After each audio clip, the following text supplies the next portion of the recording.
سے زیادہ خفا ہو گئیں، وہ ناراض ہو گئیں، لوگوں کو بلا لیا، کہا جانے نہیں دینا انہیں۔ میرے خیال میں ان کی اہلیت کے حوالے سے بھی، خاص کر جب میں نے سوال کیا کہ قانون کے مطابق تو ہائی کورٹ کے جج کا اہل ہونا چاہیے کوئی بھی شخص جو اس عہدے پر محتسب کے عہدے کے لیے، محتسب کے عہدے کے لیے، تو آپ کی کیا آپ کے ایجوکیشنل کوالیفیکیشن کیا ہیں؟ ہم نے انٹرویو کے شروع میں ان کی ایجوکیشنل کوالیفیکیشن کی تفصیل بتائی، مگر پھر ہم نے کہا کہ ہائی کورٹ کے جج بننے کے لیے انہوں نے پتہ نہیں کیا کیا جتن کر کے مطیع اللہ صاحب یہ عہدہ لیا، آپ ان کو کوالیفیکیشن پوچھنے بیٹھ گئے۔ نہیں خیر میں نہیں یہ کہوں گا، کیونکہ آپ کو پتہ ہے نا عدالتیں بہت سینسٹیو ہیں اس معاملے کے اندر، جو لوگ کوالیفائی نہیں کرتے لوگ ان کو ہٹا بھی دیتی ہیں۔ جی ہاں بے شک، لیکن یہ کہ وہ آرام سے مجھے سوال کا جواب دے دیتی کہ میں نے یہ وکالت کی ہے، میرا یہ پروفیشن ہے، میرا اتنے رپورٹڈ کیسز ہیں جو کہ میرے خیال میں کسی بھی ہائی کورٹ کے جج کی اپوائنٹمنٹ سے پہلے چیزیں دیکھی جاتی ہیں، کامران مرزا بتائیں گے، لیکن اس کے اوپر وہ بہت ناراض ہوئی اور انٹرویو پورا دیا اور پھر کہا کہ ڈیلیٹ کر دو، ٹیپ ہمارے حوالے کر دو۔ تو جو دھکم بیل کر رہے تھے وہ لوگ کون تھے، پولیس کیسے آئی، اس کے بعد میں اسی بات پہ حیران ہوں، نہ صرف میڈم کشمالہ ان کے دیکھے دیکھی جو اس امبرڈسمن آفس کا رجسٹرار ہے،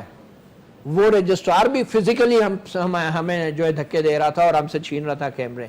اور پھر ان کے ساتھ جو دوسرے ملازمین تھے وہ سارے جو ہے نا ہم سے وہ کیمرہ چھین رہے تھے اور وہ ٹیپیں ہم سے چھیننے، میرے ہاتھ سے موبائل چھیننے کی کوشش کی گئی اس کمرے کے اندر کہ آپ موبائل پہ جو ہیں وہ اپنے آفس کو اطلاع نہیں کر سکتے۔ پھر میں نے پولیس کو فون کیا، 15 کو فون کیا، اور پولیس بھی وہاں پہ موجود تھی، وہاں پہ آ گئی، اور پولیس کے سامنے بھی ہم پہ کئی بار حملہ آور ہوئے، اور پولیس والوں سے کہا کہ انہوں نے ہمیں محبوس کر رکھا ہے، آپ ہمیں یہاں سے نکالیے۔ پولیس والوں کو بھی اندر محبوس کر دیا انہوں نے، اور کہا باہر آپ بھی نہیں جا سکتے اور یہ بھی نہیں جا سکتے، ہم پولیس والے ایک ہی کمرے میں بند رہے ہیں۔ اتنی طاقتور محتسب ہیں، بس محتسب خاتون ہیں، آئی ڈونٹ نو ان کی کیا طاقت ہے، لیکن میں یہ سمجھتا ہوں کہ جو کچھ انہوں نے کیا یہ کسی طور بھی مناسب نہیں تھا۔ آپ نے درخواست دے رکھی ہے پولیس؟ میں نے پولیس کو بھی ہم نے درخواست دے رکھی ہے، ہم 4 لوگوں کو جو محبوس کیا گیا ہم پہ جو ہے وہ حملہ آور بھی ہوئے۔ اگر کارروائی